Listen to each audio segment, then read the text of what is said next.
Ideas for rebuilding the historic Sperry Chalet in Glacier National Park are beginning to emerge, and as MTN's Dennis Bragg reports, the work to save what was left of the burned backcountry icon will help form the basis of that reconstruction. Amidst all the fire in western Montana this summer, perhaps no piece of the destruction hit people as hard as when the Sprague Fire destroyed the Sperry Chalet. Despite efforts to protect the century-old structure, a weak spot, a gap under the eaves, was the chalet's undoing. Ember flew in underneath, unobserved, and by the time the fire was observed, it was coming from the inside. That's exactly what happened at Sperry. So firefighters were on the scene. They'd wrapped the wooden parts of Sperry.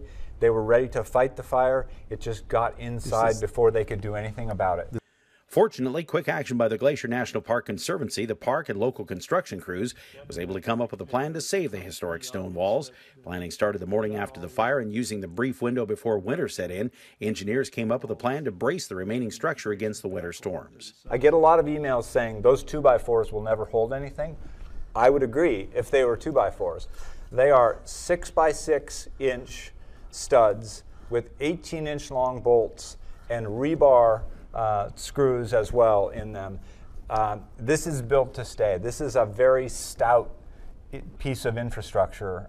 The Conservancy is working on fundraising plans and supporting the park's efforts to evaluate the engineering report for a long-range rebuilding plan.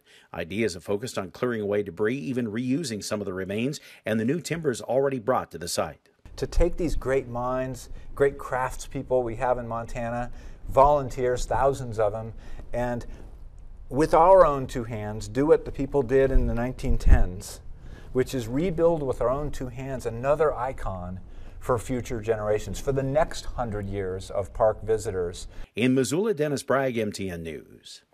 And you can hear more about the Sperry reconstruction and other efforts by the Glacier National Park Conservancy on the Face the State program this coming Sunday at 6:30 a.m. right here on